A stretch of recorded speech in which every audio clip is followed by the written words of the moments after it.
Hello everyone, FPL Raptor here and welcome back to the second episode of FPL Psychology 101. If you are new to this channel and you don't know who I am, just a quick recap. I have a very strong interest in psychology and I've also studied psychology for a long time now. I studied it at GCSE, A-level. I then did a bachelor's in just plain psychology. I then did a master's in sport and exercise psychology, and I'm currently doing a PhD in sports psychology. And I also teach and lecture sports psychology at university level as well. So I've been studying psychology for a very long time, and I just think it's so incredibly interesting. I've got a real keen interest in cognitive psychology and how we can optimize our decision making in everyday life, but also now FPL as well. And I love psychology so much, and I love applying it to FPL so much that I have indeed written a book called The Mind Game, which is gaining a psychological edge in FPL. So if you have wondered what is always behind me on that poster, it is a picture of my book. So in today's video, we're going to be going through how you can use psychology to help improve the way you set up your wildcards. So I've got 5 tips put together, and hopefully if you take these 5 tips on board, it will improve the way you set up your wildcards. Of course, if you've already played your wildcard, I still think this is interesting because you're learning some psychological techniques and tips, and also it will improve for your second wildcard and for future seasons as well. And if you are playing your wildcard this week, then obviously 100% make sure you pay attention. If you are enjoying the psychology videos and you want to see more of them, please do like, comment, and subscribe. These don't tend to do as well as normal FPL videos, but if you show me some support, I'll try and get them out more regularly. So, without further ado, let's get into today's video.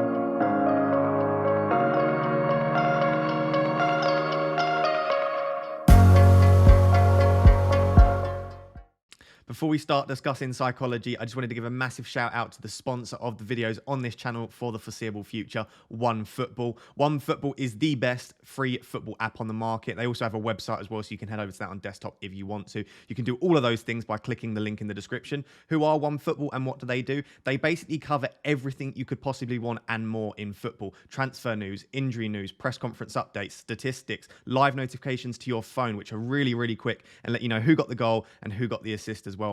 Essentially anything you want and more in football you can get in this free app, and I use it a lot for live notifications and also for statistics about home, away, etc. As you can see, you can sort by home and away in the table, which I find very useful for choosing my transfers and my captaincy. So if you would like to support the channel and download the best free football app on the market, click the link in the description and download OneFootball now. Right, let's do this. So you would have heard quite a few times on my channel, if you've been watching my live streams and some of my videos as well, I quite often discuss diversification bias.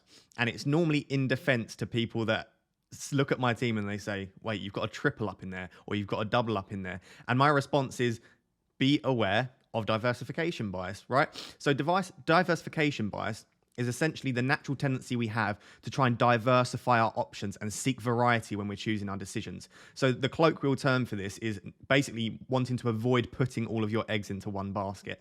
And in FPL, this takes the form of triple ups and double ups. So you often see someone will have a double up in defense or a double up in attack, and someone will say, why are you choosing 2 of those attackers? Like, what happens if that team blanks? Then obviously both of your attackers blank. Or what happens if that team concedes? Then 2 or 3 of your defenders concede.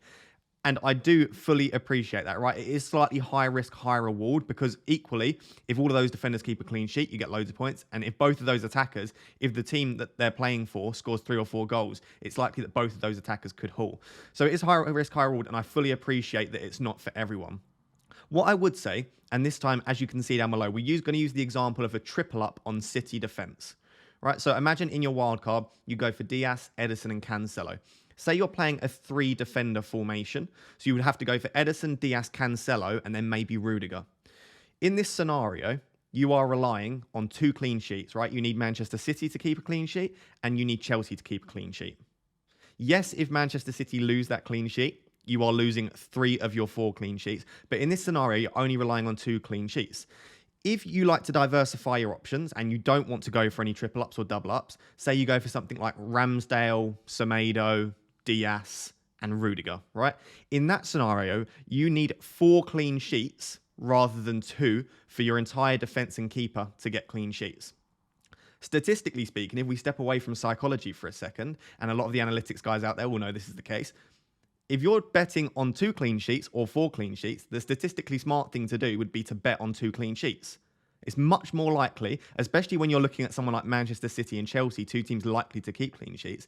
It's much more likely that you'll get 2 clean sheets as opposed to 4. The likelihood of all 4 of your players getting clean sheets is quite low. Almost every time you have your defense, you always get those 1 or 2 pointers, right? Because it's very unlikely that all of your players will get clean sheets. Equally, as I've said, and I acknowledge this, it's quite likely sometimes that you'll get a triple wipeout in this case. The next thing that I would say is that you need to think long-term, which we're going to get onto in tip 2. But yes, you might get a triple clean sheet wipeout against Burnley, but you're not looking at it in game week by game week isolation, right? You're picking this defence for the next 10 to 15 game weeks. Over the next 10 game weeks, I could see Manchester City potentially getting, 6 or 7 clean sheets? We'll say 6 to be conservative with it. If they keep 6 clean sheets over the next 10 game weeks, and we'll say for the time being that Cancelo, Diaz and Ederson play every game, they might miss the odd one, that would be 18 clean sheets, okay, over the next 10 game weeks. I would be very, very shocked if you chose someone like Tierney, Semedo, and then like Raya in goal. I would be very, very shocked if you get 18 clean sheets from those 3 players. Yes, it might not feel as bad because you're not going to get a triple clean sheet wipeout each week, but that is purely psychological. Statistically speaking, it is probably wiser to go for a triple Man City defense, right? And I'm not saying I would necessarily do that, and I'm not necessarily advising that you have to do that. What I'm trying to get you to acknowledge is that diversification bias exists, and it's not necessarily a bad thing to triple up on a defense. Yes, it might hurt when you get a triple clean sheet wipeout, but if you truly back that defense to keep clean sheets, which we do with the likes of Chelsea and City, it might actually be smart to go for a double up and triple ups. And I guess the key tip here, the key thing is I'm just saying, don't be afraid of doubling up. Right, triple ups might be a step too far for some of you, I understand that. But don't be afraid of a double up. In my latest wildcard video, which I'll try and remember to link above, in my latest wildcard video, I had double Chelsea defence and double Manchester City defence. And I got quite a few comments saying that's far too risky. What happens if Manchester City and Chelsea both concede in the same week? Then you've got none of your defenders have got clean sheets.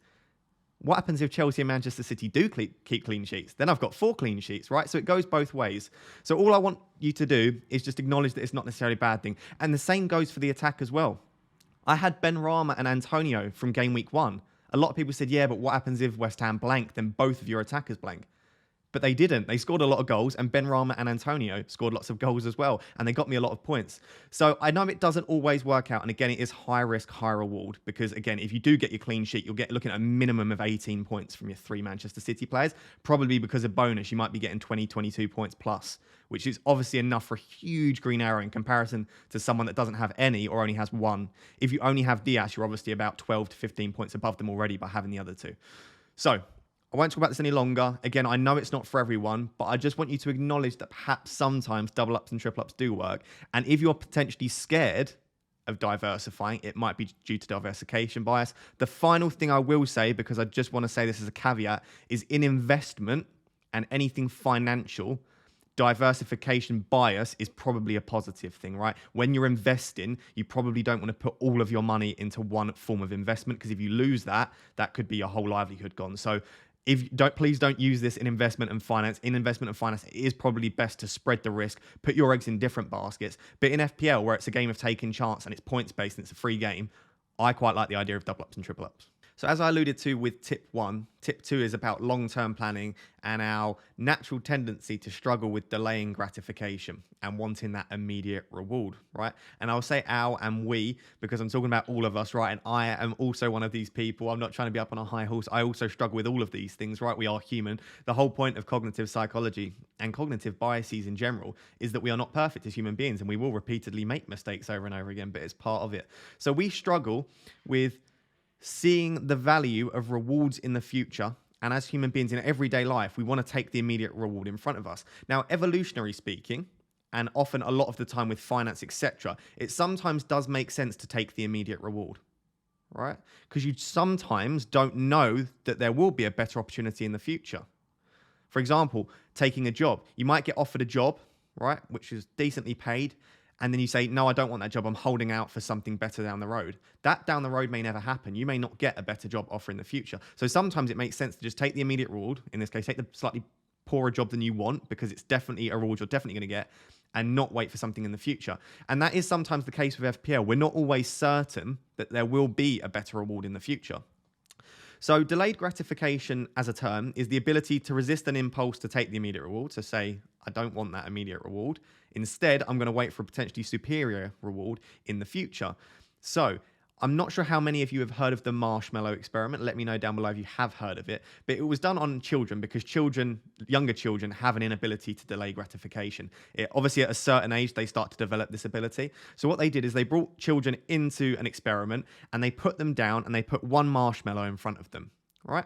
And they said, if you can not eat that marshmallow, I think it was for about 5 or 10 minutes, and we come back and that marshmallow is still there, then when we come back, you can have 2 marshmallows. Right? And obviously some of these children struggled, some managed to do it, and that is delayed gratification. Avoid taking that immediate reward, that lovely marshmallow that you really want, and when we come back, you can have 2. But as I said, that is a very certain and clear reward, right? If you don't eat the marshmallow, you will get 2. In FPL, it's not that clear that if you don't do something early on, this will happen in the future because it's impossible to predict the future. What I would say, and this is moving on to temporal discounting, is we often struggle to see the value of something in the future, right? So temporal discounting is the further the reward is in the future, the less value we place on it. Okay, so we understand the value of something right in front of us, someone with a really tasty fixture and the fixture right in front of us. But if I say to you, you might want to include that player in your wildcard because in game week 9 and 10, they have the best fixtures in the league, right? And people will struggle to do that because they'll see the fixture right in front of them in the game week right in front of them and they'll want to attack that. And that is fine. And that is a very viable method. I like 1 week punts. Sometimes they do work out. And I know a lot of people will say, why don't I just pick the best team now and I can use my transfers in game week 9 and 10? I don't have to build the perfect wildcard in game week 8 for the future game weeks.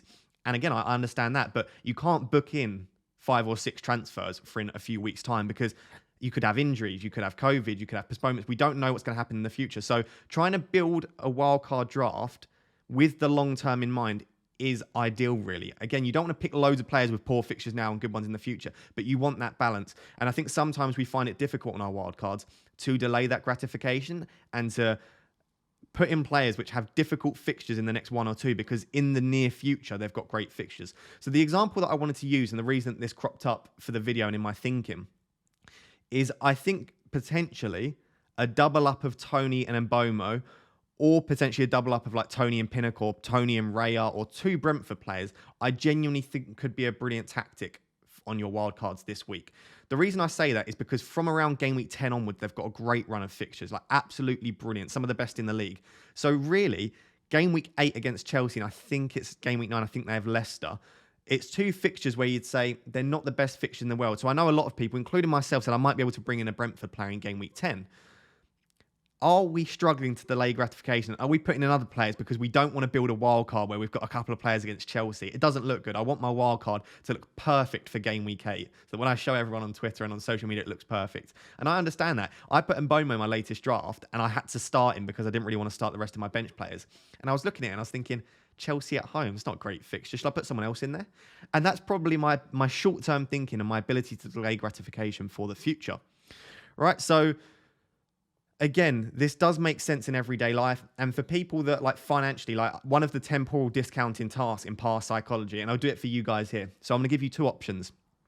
Option 1 is after watching this video, would you rather, after watching this video, £250, or would you rather in 12 months get £1,250, right? That's a very classic temporal discounting task from the 1980s in psychology. And often people will say, I want the money now. Right, I want the £250 at the end of this video. I don't want to wait until the end of the year for £1,250. If you are financially struggling and you need the money, that makes sense. Take the immediate reward. You need the money now, take the money now. Unless you are financially struggling, of course, the better reward would be to wait, right? Wait for a year and you get an extra £1,000. So there are certain situations where taking the immediate reward makes sense. And in FPL, I do understand attacking the few fixtures in front of you and not thinking too long term. What I would say is just take this into account, and not every single player in your wildcard draft has to have good fixtures over the next 2 or 3. You can pick a few players like Tony and Bomo, Pinnock, Raya, who have slightly more difficult fixture over the next couple, but in game week 10, when that swings around, imagine you have double Brentford for attacking those fixtures. It could be absolute gold. So consider the long term, consider that we might have a slight struggle with delaying gratification. Don't take it into account too much, but maybe pick a few players with some long-term gain in mind. When you're on your wildcard, you will make probably north of like 50 or 100 drafts, right? You might not screenshot and save them all, and they might not all be all the best drafts in the world. But if you're tinkering a lot and you really do care about your team and you really want to make it perfect, you'll probably make a lot of drafts, right? And obviously, a lot of these drafts will be different. They'll have different players, they'll have different team structures. And at the end of the day, you can only go for one. Interestingly, we can pull on psychology here to show that the order in which you make those drafts might influence the eventual draft you go for. And this idea of order effects in this is called the serial position effect. And it's a very, very well-known psychological phenomenon or term. And the serial position effect essentially, again, says the order in which we receive information will affect how well we retain it and how well we integrate that into our decision making. So within the serial position effect, you've got two different things. You've got primacy effect and recency effect, right? Primacy effect is the tendency to remember the information presented at the beginning of an event better than that in the middle, right? And recency effect is the tendency to remember information presented at the end of the event better than that in the middle. So what this essentially says is things that you do at the start of the week or a start of an event or the start of the page that you're reading, you'll remember a lot of things at the start and you'll remember a lot of things at the end. But this middle section is often forgotten or neglected and isn't integrated into our memory and into our decision making as well. And this really does apply to FPL and when you're making drafts, and it really does apply to the start of the season as well. So after you've watched this, maybe for next season as well, take this into account when you're making your preseason drafts. I personally took it into account quite a lot actually, and I've obviously had quite a good start to the season. I'm ranked at 32k now. I had 109 points in game week 1. It might have been a bit of luck and variance, but I think this genuinely did help. So this is a screenshot, as you can see right next to me, just there. That's a screenshot from my desktop. And I have numbered all of the drafts that I'm making so far. I'm only on to my 5th official draft. I don't screenshot absolutely everyone. But if I like a draft, I screenshot it and I make sure I'm aware of the order in which these drafts have occurred. The reason for that is because I'm much more likely to incorporate the structure and players based on psychology from the first couple of drafts or the last couple of drafts due to primacy effect or recency effect. Primacy effect in particular is very, very strong because as well as primacy effect, you've got anchoring bias, which is another well-known psychological phenomenon, which is where we tie our metaphorical anchor to our first idea and we hold on to that idea no matter what. And plan continuation bias as well, which is where, again, we come up with an original course of action. This is going to be my plan for my wildcard. I'm going to have 2 premiums. I'm going to have double Manchester City defense. And we continue that course of action despite logical alternatives arising. So there are so many psychological biases and phenomena which we know about, which will influence the way we integrate our wildcard drafts into our eventual final team. So what I would say is keep a very thorough track of which wildcards you've made, which wildcard drafts you've made. Keep a track of which order they have been in. And at the end, when you're making your official team, just make sure to go back and look at your middle drafts. And if you've got loads of players in there, maybe you've got like Hwang, Jimenez, and like Semedo, and then you look at your end draft and you're like, I've got no Wolves. Why is my middle draft did I have triple Wolves? And in my last one, I've got no Wolves. And you might think, I don't know why. I really want a Wolves player. I don't know why I've completely neglected that. It's probably because of serial position effect, right? It's probably just forgotten those players in the middle. And you can go one step further than this, which I, again, do. I haven't shown it on screen here. So as well as screenshotting the drafts that I've got in a specific order, I'll have just a notes page open or a Word document, and under each draft, I'll just make a few notes. So say for draft 3, which is right in the middle, I might have I've gone for Heung-min Son in this draft because I think he's going to be really consistent, got great fixtures moving forward. However, going with Son means that I have to downgrade Diaz to Pinnock, etc. And I've got some notes. So when I come to my end draft and I've got no Heung-min Son, I can look back at that draft and I can say, yeah, that's the reason why, because to get him in, I had to take Diaz out, and I don't want to take Diaz. So I can actually start to basically debate with myself and have this internal discussion about why I've made different decisions. So that's my personal opinion. At the very least, just be aware that often we hang on to the ideas that we have at the start, or we overly rely on things that we've got at the end of the week or at the end of your wildcard tinkering, and we often forget the stuff in the middle. So definitely bear that in mind when you're making your drafts. For tip 4, we're actually going to combine a bit of stats analytics with psychology, and they do overlap slightly here, and I'm not an analytical guy particularly. Like I am in my own personal life, but in FPL I know stats, I understand them very well, I think, but I don't go above and beyond and try and create my own statistical models. So there are probably more experienced and qualified people than I to discuss these things. But I really wanted to draw your attention to the importance of sample sizes and, more importantly, changing and adjusting sample sizes on a regular basis. Because what this does is it introduces psychological phenomena like the clustering illusion and phantom patterns, which come under the general subtopic of a thing called apophenia, which is when people see meaning between two unrelated events. So you see two things and you say, oh, they must be related, right? So the example that I've got on screen is from last season because it was so stark. And I remember this happening last season, so I made sure to keep an eye on it. And I've used it in a video for the Fantasy Football Fix channel as well. This is the underlying statistics per 90 for Kelechi Iheanacho. The top one is game week 33 to game week 38. And the bottom one is game week 32 to game week 38. So the only difference between these two statistics per 90 for Kelechi Iheanacho is the top one has one less game, the bottom one has one more game, right?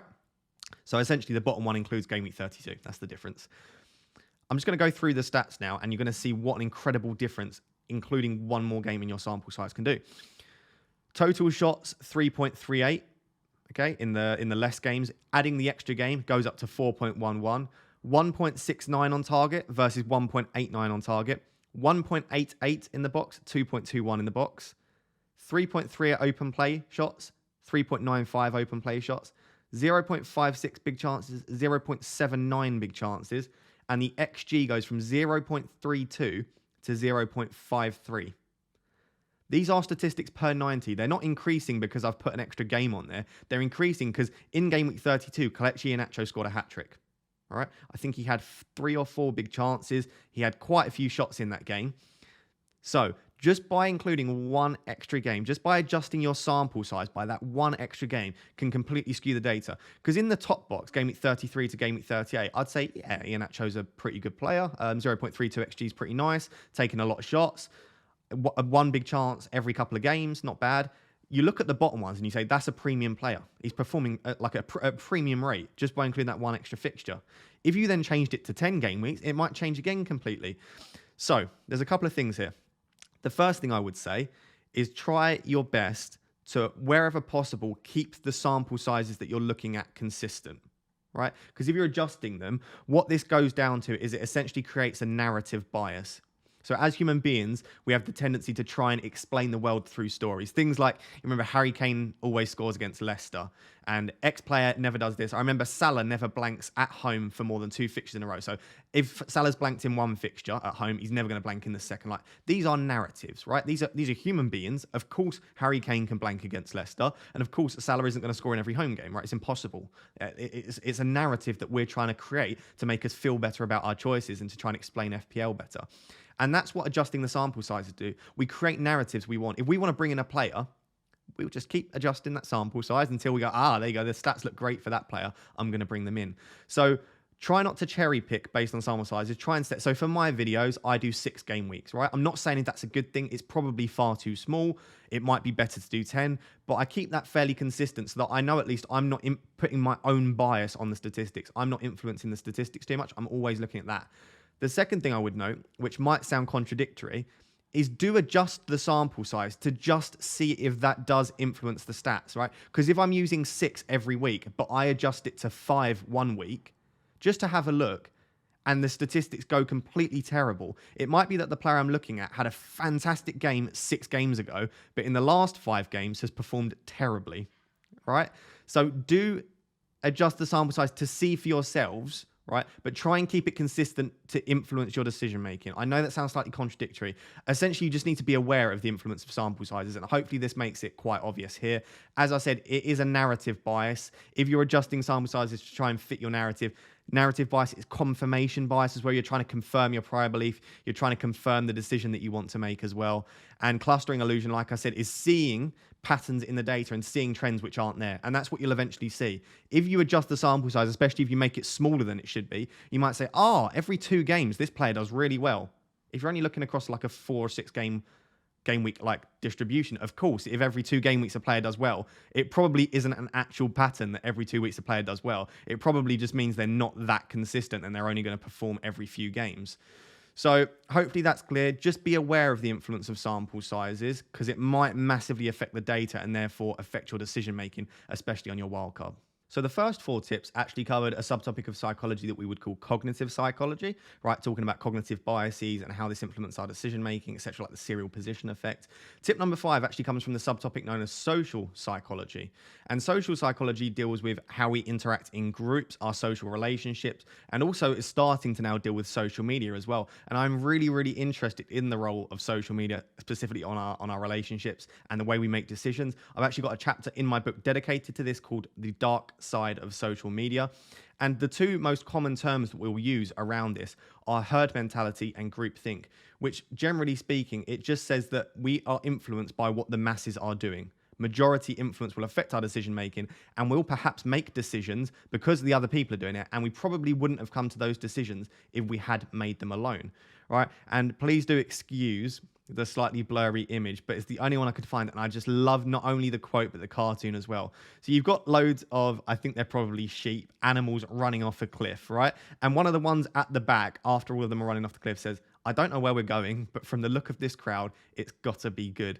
And it just reminds me of FPL and being an FPL manager, right? Sometimes we'll see all of the crowd doing one thing, and we'll see everyone, like 500,000 managers bringing in a player before this thing and captaining this player, and we go, well, if everyone else is doing it, that must be the right decision, right? That decision looks great because everyone else is doing it.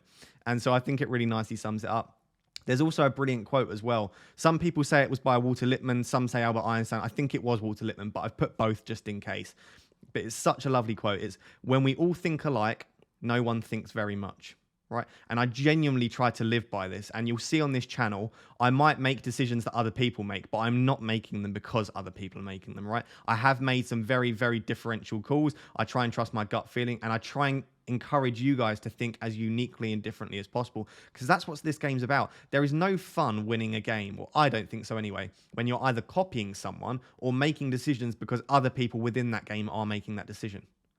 Make your own decisions. That's the whole point. Then there's no better feeling than getting a green arrow. Like last week when I brought in Azpilicueta and Son, right? Both are differentials. Son in particular was being brought in by no one. No one mentioned him. They both got 10 points for me. That felt amazing. That's what FPL is all about for me. And I wouldn't have made those decisions if I'd let the mass affect me. Because really, the safe and sensible pick, the higher owned player with probably the better fixture, was Ismail Assar. So I could have just gone for the safe pick, succumb to herd mentality and groupthink, succumb to the general thought process of the community at the time, and brought in Ismail Assar. He got 1 point. I made my own decision. I brought in Son, and it doesn't always work. And I'm not saying you should always completely ignore what everyone else is doing, right? The whole point of FPL is it a group team game. It's a community game. You're playing against other people. So you do need to consider what they're doing, but try and make your own decisions wherever possible. And the other thing, as you can see in tip number 5, is please challenge popular opinion, challenge the status quo. Don't do so in a rude manner, but I love it. In the comments, I get some really, really great comments, which are like, "Ross, can you explain this, please? Because I'm not quite sure why you've done this. I'm not quite sure why you've suggested this player." I love that, because a lot of people just accept my team and go, "Yeah, it's great, Ross." But sometimes it's not right. And some people in the comments will let me know that. And they'll say, "Have you considered this player?" That's what FPL is all about, sparking insightful discussion, which might get us to challenge popular belief. So for your wildcard drafts, wherever possible, make your decisions on your own. And if you see everyone going for double Manchester City defence and double Chelsea defence, which of course I have done, don't feel like you've got to do that, right? If you think Tierney and White, if you want to go for a double Arsenal defence because they've got some good fixtures coming up and you think they'll keep more clean sheets, do it. If you want to go for Salah, De Bruyne and Mane in midfield, those 3 players could easily outscore Lukaku and Ronaldo, right? You should make your own decisions. That's what the game's all about. And that will allow you to shoot up the rankings as well, especially if you're making different decisions to other people. So I'm not trying to encourage you to be crazy with your decisions, but do try to challenge popular opinion, make your own decisions, and I guarantee in doing so, you'll have more fun. And I'm looking forward to hopefully seeing some pretty cool wildcard drafts with some different options in there in the near future.